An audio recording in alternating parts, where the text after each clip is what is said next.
Hello everyone, welcome to Diligence पाठशाला।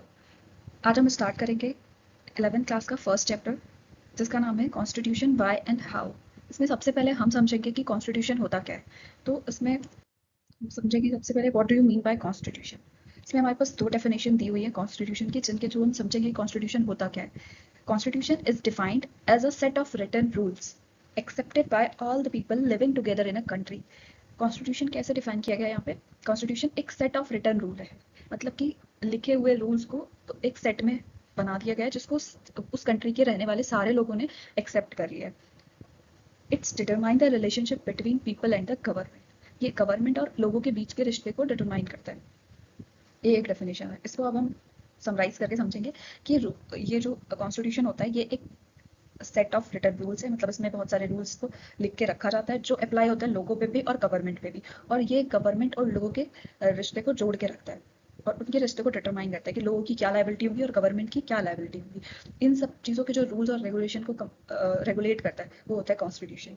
ठीक है, नेक्स्ट डेफिनेशन में हम समझेंगे कॉन्स्टिट्यूशन क्या होता है। Constitution is a compact document that comprises a number of articles about the state, specifying how the state is to be constituted and what norm it should follow. इस वाली definition में, मतलब ये डेफिनेशन मैंने NCERT से उठाई है, तो जो एनसीईआरटी में दी हुई है ये कॉन्स्टिट्यूशन की डेफिनेशन। इस डेफिनेशन में बताया गया है कि कॉन्स्टिट्यूशन एक कॉम्पैक्ट डॉक्यूमेंट है, मतलब सेम बात है कि सेट ऑफ रिटन रूल्स, जैसे बोला था वैसे ही कॉम्पैक्ट डॉक्यूमेंट है, मतलब जिसको कंपाइल करके रखा हुआ है। That comprises number of articles, उसके अंदर बहुत सारे आर्टिकल्स हैं जो किसके बारे में, स्टेट के बारे में, और वो स्टेट को बताते हैं कि स्टेट कैसे कॉन्स्टिट्यूट हुआ था और वो किस किस रूल्स को फॉलो करेगा। या फिर सेम बात है जो से पहले हमने समझा कि स्टेट की क्या लाइबिलिटीज होंगी, वो सब जो जहाँ पे लिखी हुई है, जिस सेट ऑफ डॉक्यूमेंट्स में लिखी हुई है, जिस कॉम्पैक्ट डॉक्यूमेंट में वो लिखी हुई है, that is constitution. In short term we can say that the rule book for a state is constitution.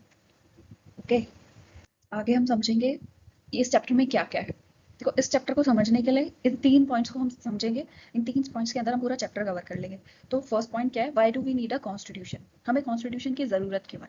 What is the authority of constitution, मतलब कॉन्स्टिट्यूशन की अथॉरिटी क्या है, उसके फंक्शंस क्या है, किस लिए हमें कॉन्स्टिट्यूशन चाहिए। इन पॉइंट्स को हम समझेंगे आगे जाके डिटेल्स में। नेक्स्ट पॉइंट क्या है? हाउ कॉन्स्टिट्यूशन वाज मेड, मतलब इंडियन कॉन्स्टिट्यूशन कैसे बना, या अदर कंट्रीज के कॉन्स्टिट्यूशन भी कैसे बनते हैं। तो उसमें हम एग्जाम्पल मेन लेंगे इंडियन कॉन्स्टिट्यूशन का, कि इंडियन कॉन्स्टिट्यूशन कैसे बना। बाकी थर्ड पॉइंट होगा provision adopted adopt from constitution of other countries. हमने कौन कौन से ऐसे प्रोविजन है जो हमने दूसरी कंट्रीज से बोरो किए, उन सारे प्रोविजंस को हम यहाँ समझेंगे। Let's start these points in detail. Why do we need a constitution? हमें कॉन्स्टिट्यूशन की ज़रूरत क्यों है? तो हम इसको समझेंगे इन पॉइंट्स के हेल्प से। These are the following points that are shows the functions of the constitution and the answer of the this question, why do we need a constitution? Point number 1 is maintain coordination and assurance. What do you mean by maintain coordination? So India is a diverse country and the constitution makes us capable to agree upon some minimal rules to coordinate. India क्या है? India as a diverse country, मतलब यहाँ पे बहुत सारे culture, बहुत सारे religion, बहुत सारे कास्ट और डिफरेंट डिफरेंट टाइप के लोग रहते हैं। लेकिन उसके बावजूद भी सारे लोग मिलके एक कॉन्स्टिट्यूशन को फॉलो करते हैं, जिसके बेस पे पूरा गवर्नमेंट और इंडिया रेगुलेट होता है। तो ये इंडियन कॉन्स्टिट्यूशन जो है वो कैसे मेंटेन कर रहा है कोऑर्डिनेशन को, तो ये एक बहुत बड़ा रोल प्ले करता है कॉन्स्टिट्यूशन इंडिया को कोऑर्डिनेट करने के लिए। India is a example for this point. Okay, and the assurance is the coordination of the society and the coordination among the people of different culture and religions. Second point is decision making power. Decision making power क्या होता है? The constitution is to specify who has the power to make decision in a society. तो constitution specify करता है कि किसके पास decision making की पावर होगी, मतलब who will be the government to regulate the society. And this is also the form of government की किस फॉर्म में होगी, मोनार्कियल होगी या डेमोक्रेसी होगी, what will be the form of government. Okay, let's decide how the government will be constituted, और government कैसे बनेगी। अगर डेमोक्रेसी होगी तो गवर्नमेंट विल बी इलेक्टेड, और उसमें इलेक्शन प्रोसेस भी जो होगा वो कॉन्स्टिट्यूशन में ही दिया होगा कि किस प्रोसेस के थ्रू एक गवर्नमेंट को इलेक्ट किया जाएगा। Next point is limitation on the power of government. Constitution एक लिमिटेशन सेट करता है गवर्नमेंट की पावर के ऊपर, मतलब ऐसा नहीं कि गवर्नमेंट के पास कोई भी एक्सक्लूसिव पावर्स होता है। जो गवर्नमेंट के पावर्स होते हैं उनमें भी एक बाउंड्री होता है जिसके बाउंड्री के अंदर ही उन लोग गवर्नमेंट को काम करना होता है. तो a government can not impose any rule on its citizens. The limits are fundamental in the sense that government may never trespass on their fundamental rights. मतलब गवर्नमेंट कोई भी ऐसा रूल इम्पोज नहीं कर सकती है, कोई ऐसा लॉ नहीं बना सकती अपने सिटीजन्स के लिए जो कि उनके फंडामेंटल राइट्स को भी ट्रेसपास कर रहा हो या मतलब उनके फंडामेंटल राइट्स को भी उनसे छीन रहा हो. तो ऐसा कोई भी रूल नहीं बनाया जा सकता है. जैसे कि एग्जाम्पल के लिए हम देख सकते हैं कि अनटचेबिलिटी को लीगल नहीं डिक्लेयर किया जा सकता या फिर कोई भी एक पर्टिकुलर रिलीजन को प्रोहिबिट नहीं किया जा सकता, मतलब उसको प्रैक्टिस करने से रोका नहीं जा सकता. ऐसा नहीं कहा जा सकता कि मतलब 8 बजे मोदी जी आए और टीवी पे बोल दे कि कल से हिंदू धर्म को फॉलो नहीं किया जा सकता इंडिया में. तो ऐसा कोई भी रूल नहीं बना सकती है government. These are the boundaries और the limitation on the power of government. Next point is aspiration and goal of justice. तो कॉन्स्टिट्यूशन क्या है? कॉन्स्टिट्यूशन एक रूल बुक है और वो क्या करती है, हमारे जस्टिस को सिक्योर करती है, हमें जस्टिस दिलाने में हेल्प करती है. तो इंडियन कॉन्स्टिट्यूशन में पार्ट 3 और part 4 of the Indian constitution, उसमें क्या है, पार्ट 3 में फंडामेंटल राइट्स. और ये फंडामेंटल राइट्स किसके लिए? इंडिया के सारे सिटीजन्स के लिए. और उन सारे राइट्स में सारे सिटीजन्स को इक्वल अपॉर्चुनिटीज़ मिली हुई हैं, इक्वल राइट्स मिले हुए हैं और हमें जस्टिस दिलाने में हेल्प करते हैं. इंडिया के किसी भी सिटीजन का अगर फंडामेंटल राइट इन्फ्रिंज होता है तो वो डायरेक्ट सुप्रीम कोर्ट जा सकता है जस्टिस के लिए. तो कॉन्स्टिट्यूशन क्या करता है? जस्टिस को सिक्योर करता है. और जैसे कि पार्ट 4 है, वो क्या करता है, एक एस्पायरेशन है, मतलब के लोगों के वेलफेयर के लिए कैसे काम करेगी गवर्नमेंट. तो इंडियन कॉन्स्टिट्यूशन में जो पार्ट 4 है, this is DPSP, directive principle of state policies. तो उसमें कुछ प्रिंसिपल्स दिए हैं, मतलब उसमें कुछ जितने भी आर्टिकल्स दिए हैं उनमें कुछ प्रिंसिपल्स हैं जिनके बेस पे गवर्नमेंट पॉलिसीज बना सकती है फॉर द स्टेट और लोगों के वेलफेयर के लिए. Next point is fundamental identity of the people. Fundamental identity क्या होता है? It's create a collective responsibility and set authoritative constraints upon what one may or may not do. मतलब एक जो भी सिटीजन है, जो भी लोग हैं कंट्री के, उन सबकी कलेक्टिव रिस्पॉन्सिबिलिटी देता है. जैसे कि हमारे कॉन्स्टिट्यूशन में there are some fundamental rights and there are some fundamental duties also. और जो फंडामेंटल राइट्स है तो ऐसा नहीं है कि सिर्फ हमारे पास राइट्स हैं. These are not exclusive rights, these are negative rights. कि अगर मेरे पास राइट टू लाइफ है तो अरे मेरी एक रिस्पॉन्सिबिलिटी भी है कि मैं किसी और की लाइफ को भी नहीं ले सकती हूँ. या फिर राइट टू लाइफ में बहुत सारे ऐसे राइट्स हैं, जैसे राइट टू स्लीप हो गया. तो मतलब मेरे पास राइट है कि राइट टू स्लीप, लेकिन सामने वाले के पास भी राइट टू स्लीप है. मैं उसकी स्लीप को भी अगर डिस्टर्ब करूंगी तो I will be the punish for this. तो ये जो एक फंडामेंटल आइडेंटिटी होती है एक इंडिविजुअल की, उसको भी सिक्योर करता है. What is the authority of the constitution? Constitution की अथॉरिटी क्या होती है? कॉन्स्टिट्यूशन की इफेक्टिवनेस ही कॉन्स्टिट्यूशन की अथॉरिटी होती है. Making a constitution effective depend upon many factors. जो तो these are the following factors जिसके थ्रू हम समझेंगे कि कॉन्स्टिट्यूशन एक इफेक्टिव कॉन्स्टिट्यूशन कैसे बनता है. ठीक है. Mode of promulgation. Mode of promulgation as a mode of declaration, मतलब कि कॉन्स्टिट्यूशन को डिक्लेयर कौन कर रहा है, किसके थ्रू कॉन्स्टिट्यूशन डिक्लेयर हो रहा है. तो इसमें देयर आर सर्टेन एग्जाम्पल्स, जैसे कि कुछ कंट्रीज में आर्मी के थ्रू कॉन्स्टिट्यूशन को बनाया गया है, लेकिन इंडिया में कॉन्स्टिट्यूशन को किसने बनाया? इंडिया के लोगों ने. और हमारे प्रीएम्बल भी स्टार्ट होता है वी आर द पीपल. तो इंडिया कॉन्स्टिट्यूशन जो है उसकी अथॉरिटी कौन है? People. The authority of people who enact the constitution. India का जो कॉन्स्टिट्यूशन है उसको इनैक्ट किया है लोगों ने और उसकी अथॉरिटी भी लोग ही हैं. The authority of people who enacts the constitution help determine in the part its prospects for success. और ये अथॉरिटी ऑफ पीपल ही डिटरमाइन करती है for the prospects for the success of the constitution. The substantive provision of a constitution. Constitution के substantive provisions क्या है? No constitution by itself achieve perfect justice. कोई भी कॉन्स्टिट्यूशन अपने आप में कोई परफेक्ट जस्टिस अचीव नहीं कर सकता, but it has to convince people that it provides the framework for pursuing basic justice. It provides some privilege to minorities and backwards. Constitution के सब्सटेंटिव प्रोविजंस क्या है? मतलब कि कॉन्स्टिट्यूशन में कुछ ऐसे प्रोविजंस होते हैं जो कि बैकवर्ड या फिर जो माइनॉरिटीज़ हैं उनको कुछ एडिशनल या फिर कुछ एक्स्ट्रा प्रिविलेज देके उनको बेसिक जस्टिस दिलाया जा सके या फिर उनको सेम स्ट्रीम में लाया जा सके, उसके लिए उनको कुछ प्रिविलेज प्रोवाइड करता है कॉन्स्टिट्यूशन. तो वो सब क्या होता है? वो सब्सटेंटिव प्रोविजंस होता है. ठीक है. It has to convince people that it's provide the framework for pursuing basic justice. It's provide some privilege to minorities and backwards. Next point is balanced institutional design. Constitution में क्या होता है, एक balance institution design होता है, मतलब कि एक दूसरे पे पावर्स डिपेंड करता है, मतलब किसी भी इंडिविजुअल इंस्टीट्यूशन के पास सारी पावर्स नहीं होती, पावर का डिवीजन होता है और वो पावर्स एक दूसरे पे डिपेंड भी करता है। जैसे कि इंडियन कॉन्स्टिट्यूशन में क्या है, there are 3 bodies in the constitution, जैसे कि लेजिस्लेचर, एग्जीक्यूटिव एंड जुडिशरी। ये क्या है, सेपरेशन ऑफ पावर का एक कॉन्सेप्ट है इंडियन कॉन्स्टिट्यूशन में, जो इन सबके पावर्स को सेपरेट करता है, लेजिस्लेचर, एग्जीक्यूटिव एंड जुडिशरी। मतलब ये एक क्लासिफिकेशन है इंस्टीट्यूशंस का इंडियन कॉन्स्टिट्यूशन में। ठीक है, constitution is to ensure sorry Constitution is to ensure that no single institute acquire monopoly of power। किसी भी एक सिंगल इंस्टीट्यूशन के पास सारी पावर्स नहीं होती, पावर का डिवीजन होता है। वैसे ही इंडियन कॉन्स्टिट्यूशन में भी सेपरेशन ऑफ पावर है, जिसमें लेजिस्लेटिव, एग्जीक्यूटिव एंड जुडिशरी है, and other independent constitution bodies such as election commission. Election commission जो है वो एक कॉन्स्टिट्यूशन बॉडी है जो कॉन्स्टिट्यूशन ही प्रोवाइड करता है, वो एक इंडिपेंडेंट बॉडी है जो इलेक्शन का प्रोसेस बताती है और इलेक्शंस को कंडक्ट कराती है गवर्नमेंट के इलेक्शन के लिए। How Constitution was made. Who made the Indian Constitution? So, the Constituent Assembly made the Indian Constitution for India and the citizen of India. Okay. On 9 December 1946, the Constituent Assembly set for the first time.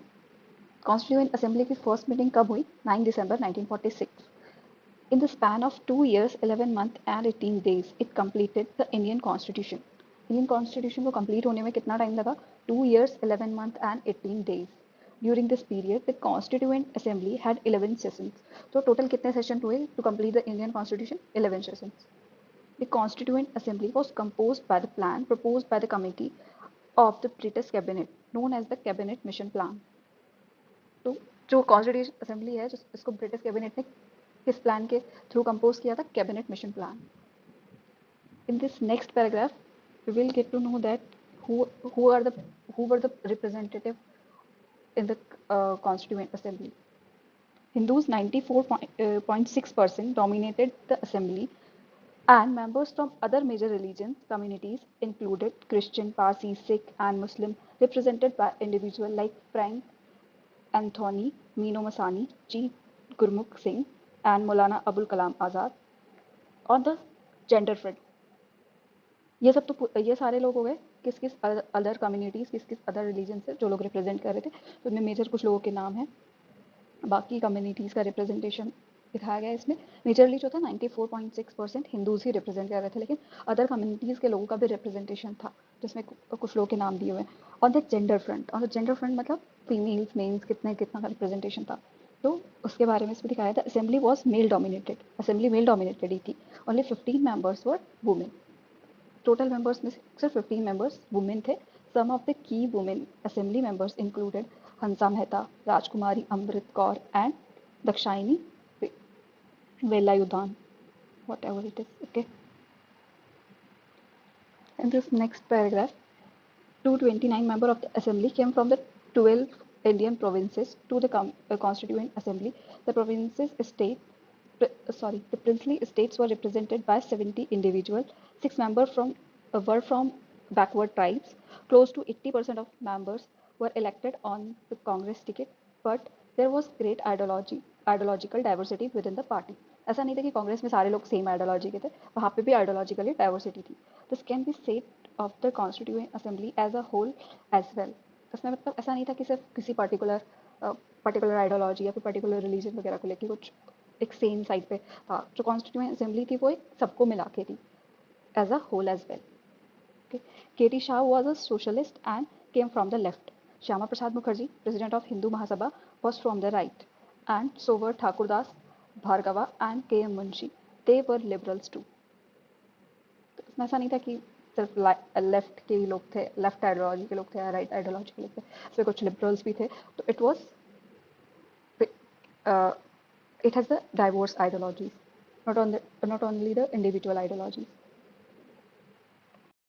How constitution was made में हम आगे कुछ other concepts को पढ़ेंगे, जिसमें first concept है principle of deliberation. तो principle of deliberation क्या होता है, इसको हम पहले समझेंगे. Authority of constitution come from the procedures it adopted to frame the constitution and the value its member brought to their deliberations. इसका क्या मतलब है कि जो कॉन्स्टिट्यूशन की अथॉरिटी है वो उसके प्रोसीजर से आती है. मतलब कॉन्स्टिट्यूशन इन जनरल टर्म में किस सिर्फ एक किताब है, लेकिन वो उसमें जो प्रोसीजर लिखा हुआ है, उसमें गवर्नमेंट कैसे अपॉइंट होगा, गवर्नमेंट के क्या काम होंगे, गवर्नमेंट को कैसे हटाया जा सकता है, गवर्नमेंट का टाइम पीरियड क्या होगा, वो सारी चीज़ें, वो सारा प्रोसीजर हमने कॉन्स्टिट्यूशन में लिखा है। और वो सारा प्रोसीजर अडॉप्ट किया है जब उसके मेंबर्स ने कॉन्स्टिट्यूशन को बनाया, तो वहाँ से एक डिलिब्रेशन की पावर आती है कॉन्स्टिट्यूशन में। वैसे ही इसमें हम वोटिंग राइट्स के लिए एक और कॉन्सेप्ट पढ़ेंगे, यूनिवर्सल सफरेज। इसका क्या मतलब होता है कि एक पर्टिकुलर एज के बाद जब हम वोट करने के लिए एंटाइटल होता है, irrespective of religion, caste, education, gender और इनकम, इन सब के इनरिस्पेक्टिव, मतलब इन सब के बियॉन्ड जाके, मतलब हम एक सिटीजन होने चाहिए उस कंट्री के, और हम उस क्राइटेरिया को फुलफिल कर रहे होने चाहिए, जो एक एज का, सर्टेन एज का क्राइटेरिया है, तो उसमें आता है यूनिवर्सल सफरेज। अभी आप मुझे कमेंट में ये बताएंगे कि इंडिया में वोटिंग राइट की एज क्या है, और वो पहले क्या थी, और वो कब चेंज हुआ। तो this is a homework for you. Universal suffrage means that all citizens reaching a certain age would be entitled to be a voters, irrespective of religion, caste, education, gender or income. Next concept है procedures. क्या procedures होता है एक constitution को बनाने के लिए, तो उसमें हम देखेंगे constitution has form under the procedure of the assembly. Indian constitution जो है वो पूरी तरह से इंडियन कॉन्स्टिट्यूएंट असेंबली ने बनाया था, और Constitution as formed under the procedures of the assemblies. The Constituent Assembly had 8 major committees on the different subjects. हमारे इंडियन कॉन्स्टिट्यूशन को बनाने के लिए कॉन्स्टिट्यूएंट असेंबली ने 8 मेजर कमेटीज बनाई थी। इसमें बहुत सारी अलग अलग कमेटीज थी, जैसे ड्राफ्टिंग कमेटी थी, और भी बहुत सारी कमेटीज थी जिनके बारे में आप डिटेल में पढ़ सकते हैं। यूजुअली जवाहरलाल नेहरू, राजेंद्र प्रसाद, सरदार पटेल और B R Ambedkar chaired these committees. इन सब कमेटीज के जो चेयरपर्सन थे, जो इन कमेटीज के चेयरमैन थे, वो सब यही लोग थे। जैसे ड्राफ्टिंग कमेटी के बी आर अम्बेडकर थे, वैसे ही जो अदर अदर ये कमिटीज थी, उनके अलग अलग चेयरपर्सन थे, जिसमें मेजरली बड़े लीडर्स थे Jawaharlal Nehru, Rajendra Prasad, Sardar Patel.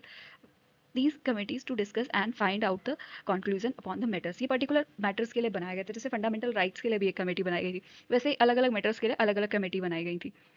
Inheritance of the nationalist movement. India में बहुत सारे नेशनलिस्ट मूवमेंट हुए जो महात्मा गांधी ने इंडिया में चलाए थे बिफोर इंडिपेंडेंस, तो उन सब का क्या रोल रहा कॉन्स्टिट्यूशन के फ्रेम होने में। If there was no background consensus on the main principle of the Constitution stood enshrined, Constituent Assembly was giving concrete shape and form to the principles it had inherent from the nationalist movement. हमने बहुत सारे ऐसे principles हैं जो हमने national movement से inherit किए। ठीक है। Institutional arrangements. इंस्टीट्यूशनल अरेंजमेंट्स क्या है? इंडिया में बहुत सारे इंस्टीट्यूशंस हैं टू रन द गवर्नमेंट, जैसे लेजिस्लेचर हो गया, जुडिशरी हो गया, एग्जीक्यूटिव हो गया, ये सारे क्या हैं? ये है गवर्नमेंट इंस्टीट्यूशन। वैसे ही बाकी भी हम बहुत सारी चीज़ों के बारे में पढ़ेंगे वैसे ही, जैसे इलेक्शन कमीशन है, ये सारी चीज़ें जो है ये डिफरेंट डिफरेंट इंस्टीट्यूशन है जो कि पूरे कंट्री को रन करने में, या उसके एडमिनिस्ट्रेटिव पार्ट को, उसके लेजिस्लेटिव पार्ट को रन करने में हेल्प करता है। इंस्टीट्यूशन अरेंजमेंट्स क्या है? The basic principle is that government must be democratic. India का जो बेसिक प्रिंसिपल था गवर्नमेंट फॉर्म करने का, वो था कि government should be democratic and the welfare of the people. जो हमारी गवर्नमेंट की जो प्रायोरिटी होना चाहिए वो वेलफेयर ऑफ द पीपल होना चाहिए। The constituent assembly spend a lot of time on evolving the right balance among the various institutions like the executive, legislature and the judiciary. जो constituent assembly है उसने बहुत सारा टाइम अपना इस चीज़ पे स्पेंड किया कि वो कैसे इन सब में बैलेंस रख सके, लेजिस्लेचर, एग्जीक्यूटिव और जुडिशरी में, मतलब सबकी लाइबिलिटीज इक्वल हो और सब अपने काम को बैलेंस करके कर सकें। The adoption of the parliamentary form and the federal arrangement which would be distribute government power. जो गवर्नमेंटल पावर है उनको सेंट्रल और स्टेट में डिस्ट्रीब्यूट करता है ये federal arrangement. Powers between the legislature and executive on the one hand and between the state and central government on the other hand. मतलब जो हमारा ये एग्जीक्यूटिव, लेजिस्लेचर, जुडिशरी है, ये हमारा पावर्स को डिस्ट्रीब्यूट करता है, और जो फेडरल अरेंजमेंट्स है वो हमारे ये सेंट्रल स्टेट के पावर्स को डिस्ट्रीब्यूट करता है। तो उसमें हमने सारा समझा कि कॉन्स्टिट्यूशन को बनाने के लिए, कॉन्स्टिट्यूशन के अलग अलग प्रोविजंस को बनाने के लिए सारी चीज़ों को कैसे कॉन्स्टिट्यूएंट असेंबली ने सब चीज़ें बैलेंस की, सब चीज़ों को कहाँ से लिया। बहुत सारी चीज़ें हमारे जो है कॉन्स्टिट्यूशन में अदर कंट्रीज़ के प्रोविजन से लिया है, तो हम उसको आगे समझेंगे कि हमने कौन कौन से प्रोविजन है जो अदर कंट्रीज़ के कॉन्स्टिट्यूशन से लिया है। Objective resolution. ऑब्जेक्टिव रेजोल्यूशन क्या है? ऑब्जेक्टिव रेजोल्यूशन जो है वो पंडित जवाहरलाल नेहरू ने प्रेजेंट किया था कॉन्स्टिट्यूएंट असेंबली में to add the preamble in the Indian constitution. ठीक है, तो इसके बारे में हम डिटेल में जानेंगे कि ऑब्जेक्टिव रेजोल्यूशन क्या है। Pandit Jawaharlal Nehru introduced the Objective Resolution on December 13, 1946, which established the concept and guiding principle for building the Constitution and eventually took the shape of the preamble to the Indian Constitution. Okay तो यहाँ तक हमने क्या समझा कि पंडित जवाहरलाल नेहरू ने introduce किया था ऑब्जेक्टिव रेजोल्यूशन को ऑन 13 दिसंबर 1946 और इस ऑब्जेक्टिव रेजोल्यूशन में कुछ कॉन्सेप्ट और गाइडिंग प्रिंसिपल्स थे जिसको प्रियम्बल बाद में बनाया गया और प्रियम्बल को इंडियन कॉन्स्टिट्यूशन में ऐड किया गया on January 2020 On 22 January 1947, the Constituent Assembly accepted this resolution. Okay, according to the resolution, the Constituent Assembly would first proclaim India as the independent sovereign republic, with all territories remaining autonomous and residing judiciary power. इस paragraph में हमने क्या समझा कि जो भी words और कुछ भी प्रिंसिपल्स हैं जो प्रियम्बल में ऐड किए गए हैं तो उन सब के बारे में एक प्रोक्लेमेशन दिया इस रेजोल्यूशन के थ्रू जिसमें जिसमें बहुत सी चीज़ें ऐड थी जैसे सॉवरेन रिपब्लिक और justice social justice economic justice तो ये सारी चीज़ें हमने प्रियम्बल में जब आगे बढ़ेंगे तो हम इनको और डिटेल्स में पढ़ेंगे अभी इसमें समझते हैं कि इसमें क्या क्या डिस्कस किया गया according to the resolution the constituent assembly would first proclaim India as the independent sovereign republic with all territories remaining autonomous and processing residuary power all Indians would be guaranteed justice, equality of status, freedom of thoughts, expression, belief, faith, worship, vocation, association, and subject to the law and public morality. It also include the adequate safeguard would be provided for the minorities, backward and depressed people.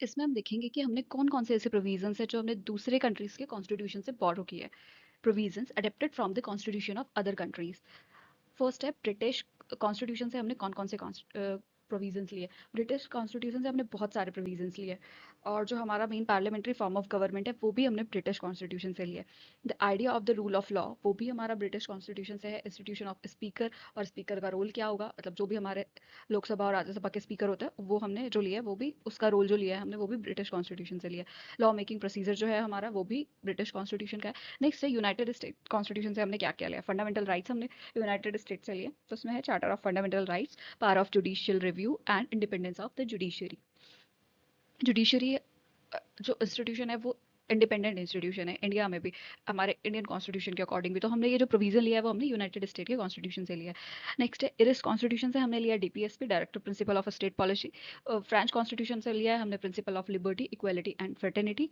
Canadian constitution से लिया है हमने quasi federal form of government India में quasi federal form of government है लेकिन Canada में strong central government है मतलब वो टोटली फेडरल गवर्नमेंट है इंडिया में क्वासी फेडरल है बट हमने जो ये फेडरलिज्म का कॉन्सेप्ट लिया है वो भी कनाडा के कॉन्स्टिट्यूशन से लिया है एंड द रेसिडुअल पावर्स जो है हमने वो भी कैनेडियन कॉन्स्टिट्यूशन से लिया है apart from that South Africa से हमने लिया procedure of amendment in the constitution और election of member of Rajya Sabha जो राज्यसभा के जितने भी मेंबर्स का इलेक्शन होता है उनका प्रोसेस है और उनका जो भी रिप्रेजेंटेशन वगैरह वो सब हमने उसका जो प्रोविजन है वो हमने साउथ अफ्रीका के कॉन्स्टिट्यूशन से लिया ऑस्ट्रेलिया के कॉन्स्टिट्यूशन से हमने लिया concurrent list freedom of trade commerce and intercourse joint sitting of 2 house of parliament next हमने जापान के कॉन्स्टिट्यूशन से लिया procedure established by law Soviet union जो प्रेजेंटली अभी रशिया है उसमें fundamental duties ideals of justice social justice economic justice and political justice जो हमने प्रियम्बल में हम पढ़ते हैं वो हमने सोवियत यूनियन से लिया Thanks for watching this video. Please subscribe to my channel. Thank you.